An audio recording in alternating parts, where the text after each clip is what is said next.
शिवलिंग पर चढ़ा जल पीना चाहिए या नहीं। नमस्कार दोस्तों, आज हम बात करेंगे एक ऐसे सवाल पर जो कई लोग सोचते हैं कि लेकिन कभी खुलकर नहीं पूछ पाते। क्या शिवलिंग पर चढ़ाया जल पीना चाहिए?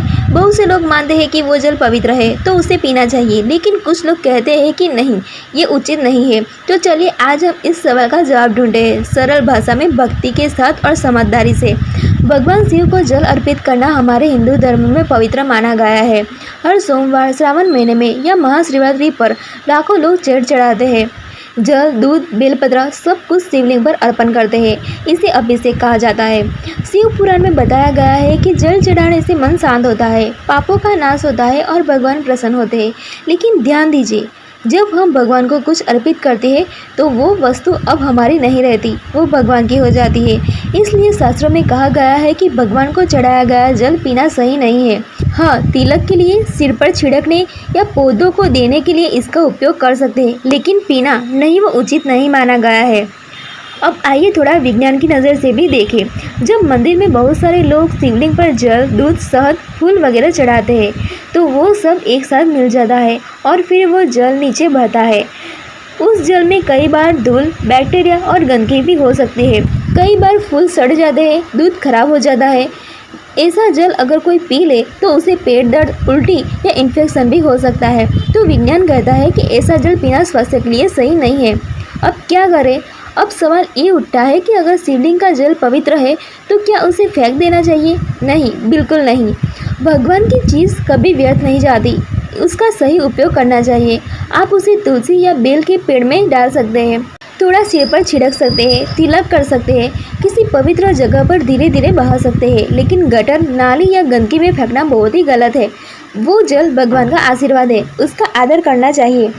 तो दोस्तों, अब हम समझ पाए कि धार्मिक रूप से चढ़ाया गया जल पवित्र है, लेकिन उसे पीना उचित नहीं है। वैज्ञानिक रूप से वो जल पीने के लिए योग्य नहीं होता और व्यवहारिक रूप से हम उसका उपयोग अच्छे कामों के लिए कर सकते हैं।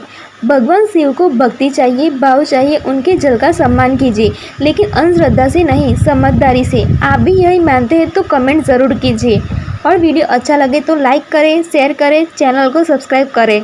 सावन में शिवलिंग पर क्यों चढ़ाते हैं केला? जाने कैसे करें असली नकली केले की पहचान।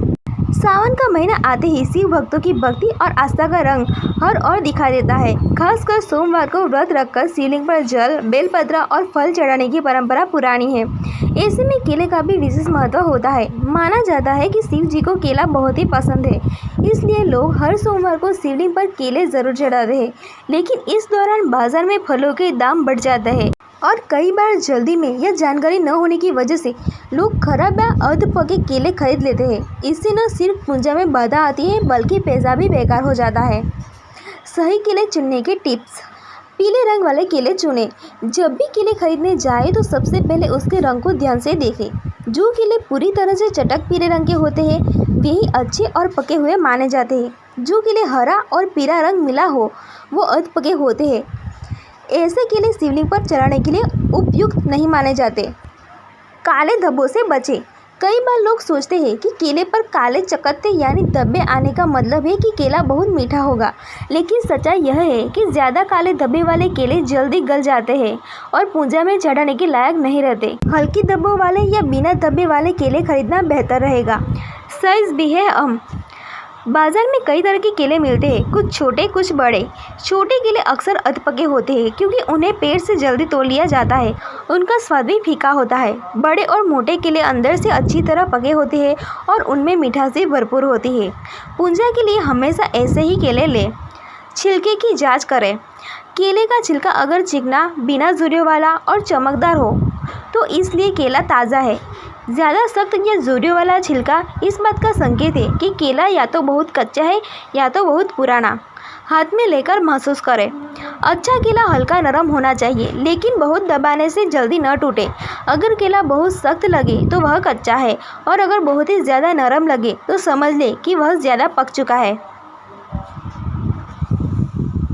शिवलिंग से कितना अलग होता है ज्योतिर्लिंग? जाने अंतर और दर्शन के 5 फायदे। एक समय था जब लोग सिर्फ 4 धाम यात्रा करते ही सारे पुण्य कमा लिया करते थे। आज भी चारधाम यात्रा होती है, लेकिन अब आपने आसपास कई लोगों को कहते सुना होगा कि मुझे सारे 12 ज्योतिर्लिंग कवर करने हैं। बता दें कि सनातन धर्म में 12 ज्योतिर्लिंग के दर्शन कई महत्व बताए गए हैं। हर एक ज्योतिर्लिंग की अपनी कहानी और विशेषता है। वहीं हिंदू धर्म में शिवलिंग की पूजा के भी कई महत्व बताए गए हैं। अगर कोई व्यक्ति रोजाना शिवलिंग का जलाभिषेक करता है तो उस पर भगवान शिव की कृपा हमेशा बनी रहेगी। कई लोग ज्योतिर्लिंग और शिवलिंग में अंतर नहीं समझ पाते, तो आज जानेंगे कि हमारे देश में किन किन जगहों पर ज्योतिर्लिंग है। साथ ही शिवलिंग और ज्योतिर्लिंग का अंतर भी समझेंगे। ज्योतिर्लिंग का मतलब, शिव महापुराण में बताया गया है कि भगवान शिव जिन जिन जगहों पर ज्योति के रूप में खुद ही प्रकट हुए उसे ज्योतिर्लिंग कहा जाता है। हमारे देश के अलग अलग जगहों पर ये ज्योतिर्लिंग मौजूद है। आसान भाषा में समझाए तो ज्योतिर्लिंग उन्हीं 12 जगहों पर जहाँ खुद भगवान शिव प्रकट हुए थे। ज्योतिर्लिंग के दर्शन के 5 फायदे। माना जाता है कि जिस व्यक्ति ने अपने जीवन में इन 12 ज्योतिर्लिंग के दर्शन कर लिए उस पर महादेव मेहरबान हो जाते हैं। साथ ही ऐसे व्यक्ति के सारे पाप मिट जाते हैं, उसे मोक्ष की प्राप्ति होती है। जीवित रहते हुए ऐसे व्यक्ति को हर तरह का सुख मिलता है और उसे धन धान्य की कभी कमी नहीं होती। देश में इन जगहों पर है ज्योतिर्लिंग। सोमनाथ ज्योतिर्लिंग गुजरात, नागेश्वर ज्योतिर्लिंग गुजरात, मल्लिकार्जुन ज्योतिर्लिंग आंध्र प्रदेश, महाकालेश्वर ज्योतिर्लिंग मध्य प्रदेश, ओमकारेश्वर ज्योतिर्लिंग मध्य प्रदेश, मेघनाथ ज्योतिर्लिंग झारखंड, रामेश्वरम ज्योतिर्लिंग तमिलनाडु, काशी विश्वनाथ ज्योतिर्लिंग उत्तर प्रदेश, केदारनाथ ज्योतिर्लिंग उत्तराखंड, त्र्यंबकेश्वर ज्योतिर्लिंग महाराष्ट्र, ध्रुवनेश्वर ज्योतिर्लिंग महाराष्ट्र, भीमाशंकर ज्योतिर्लिंग महाराष्ट्र। शिवलिंग का मतलब, बता दें कि शिवलिंग भगवान शिव का ही प्रतीक है।